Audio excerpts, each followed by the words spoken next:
अनैतिक संबंधात पती ठरत होता अडसर, पत्नीने प्रियकराच्या साहाय्याने केला खून।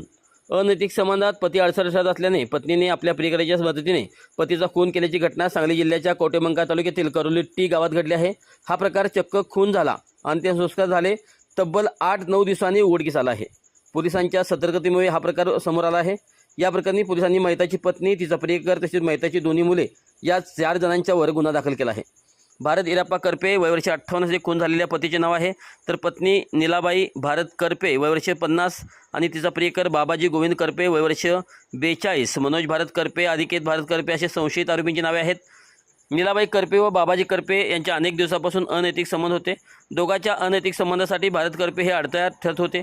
या रागातून खुनाच्या दिवशी भारत यांना काठीने बेदम मारहाण करून गळा दाबून ठार केले होते। कोणालाही सुगाव लागू नये या हेतूने घरासमोरील खिडकीस ठिबकच्या पाईपने गळफास घेतलेल्या अवस्थेत अडकून ठेवून बनाव केला होता। या घटनेची कल्पना मनोज करपे व अनिकेत करपे या दोन्ही मुलांना झाली। दोन्ही मुलांनी भारत करपे यांचा मृतदेह उतरून कवठेमंकाळ उपजिल्हा रुग्णालयात आणला। वडिलांचा मृतदेह गळफास घेतलेल्या अवस्थेत काढून आणल्याचे डॉक्टरांच्यापासून लपवून ठेवले। या वडिलांचा मृत्यू दारू पिऊन झाला याचे डॉक्टरांना सांगितले। डॉक्टरांनी विच्छेदन करण्याचा सल्ला दिला, मात्र त्यांनी तो न ऐकता वडिलांचा मृतदेह करोली येथे घेऊन गेले व नातेवाईकांना बोलावून मृतदेह जाळून अंत्यविधी उरकण्यात आला।